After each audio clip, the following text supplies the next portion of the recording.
بسم اللہ الرحمن الرحیم۔ خواتین و حضرات، آج ہم حدیث نمبر 68 کو پڑھیں گے۔ حدیث نمبر 68 میں برے لوگوں کے ساتھ بیٹھنے سے تنہا بیٹھنا بہتر ہے۔ برے لوگوں کے ساتھ بیٹھنے سے تنہا بیٹھنا بہتر ہے۔ حدیث مبارک یہ ہے: الوحدۃ خیر من جلیس السوء۔ الوحدۃ خیر من جلیس السوء۔ ترجمہ: برے ہم نشینوں کے ساتھ بیٹھنے سے تنہا بیٹھنا بہتر ہے۔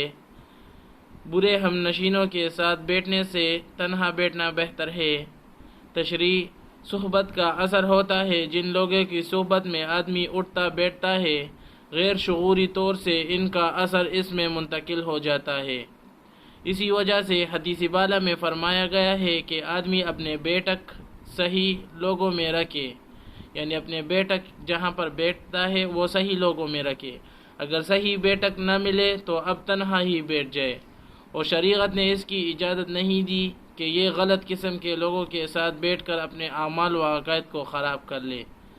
برے آدمی کی صحبت کی مثال ایک روایت میں نبی کریم صلی اللہ علیہ وآلہ وسلم ارشاد فرماتے ہیں: برے ہم نشین کی مثال ایسی ہے جیسے بٹی، کہ اگر تجھ کو وہ اپنی چنگاری سے نہ جلائے تب بھی تم کو ضرور پہنچائے گی، یعنی تم کو ضرور پہنچائے گی۔ خلاصہ یہ ہوا کہ ایسے لوگوں کی صحبت جس سے آدمی اللہ کی یاد سے غافل ہو، بہتر یہ ہے کہ تنہا ہی بیٹھ کر اللہ کی قدرت وضاحت پر غور کرتا رہے۔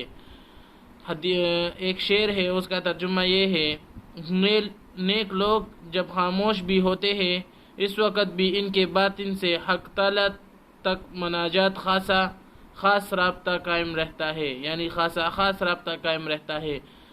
تو بھائی دوستو، اگر آپ نے خدمت حدیث چینل کو سبسکرائب نہیں کیا ہے تو سبسکرائب کا بٹن دبا دیں اور بیل آئیکن کو آل پہ کر دیں تاکہ ہماری ہر ایک ویڈیو آپ تک سب سے پہلے پہنچ سکے۔ اللہ تعالی ہمیں اور آپ کو اس حدیث پر عمل کرنے کی توفیق عطا فرمائے۔